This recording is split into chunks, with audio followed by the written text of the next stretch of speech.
Hello everyone, কী রান্না করছি পরে বলছি। প্রথমেই শুকনো খোলায় স্টার আনাজ, দারুচিনি, জায়ফল, ব্ল্যাক পেপার, লবঙ্গ আর এলাচ ভেজে নিব। এরপরে কড়াইতে তেল দিয়ে সেখানে আমি কিছু কাজু বাদাম ভেজে নিব। আর এই কাজু বাদাম আর আগের মশলাগুলোকে একসাথে পেস্ট করে নেব। আমি যেহেতু একটু আলু দিব তাই আলু কেটে নিলাম, আর পাশাপাশি আমি টমেটো কুচি করে এটা পেস্ট করে নেব। এরপরে পনিরগুলোকে খুব সুন্দর করে ভাজতে হবে, আর এই পনিরগুলো হালকা আছে সুন্দর করে। এরপর গরম জলে লবণ দিয়ে পনিরগুলোকে ডুবিয়ে রাখবো যাতে লেগে না যায়। আর এই দিকে হালকা আছে আলুগুলোকে ভেজে নিব। আলুগুলো সুন্দর করে ভেজে নেওয়ার পরে এরপরে তেল গরম করে ফোড়ন হিসেবে মৌরি দিয়ে দিয়েছি। কিছুটা হয়ে আসলে আবার হাফ চামচ জিরে দিয়ে দিব। এরপরে যে টমেটো পেস্টটা করে রেখেছিলাম ওটাও দিয়ে দিলাম। কিছুটা কষানোর পরে একটু দই দিলাম,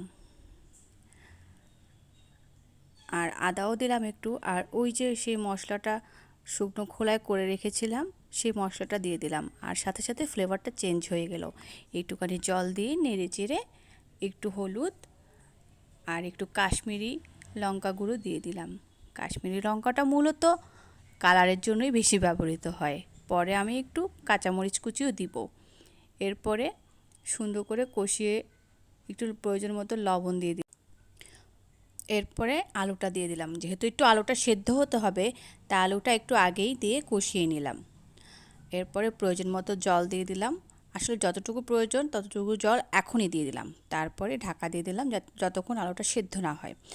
আলুটা সেদ্ধ হয়ে এসছে, এখন আমি পনিরগুলো মশলার মধ্যে দিয়ে দিলাম।